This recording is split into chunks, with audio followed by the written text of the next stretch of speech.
Labdien, es esmu Evita Zālīte un aicinu jūs ziedot centram Marta.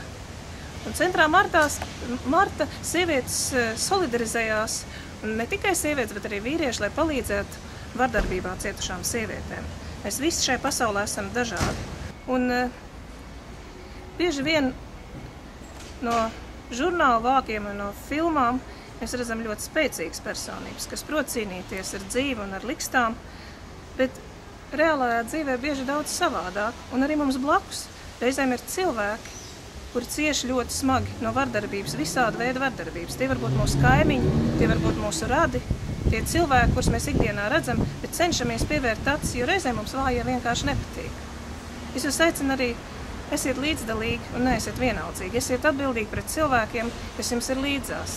Vērojiet, un varbūt, ja viņiem ir vajadzīga palīdzība, iesakiet viņiem griezties resursu centrā Marta. Es jūs aicinu izmantot šo iespēju un ziedot portālā Labdarības faktors.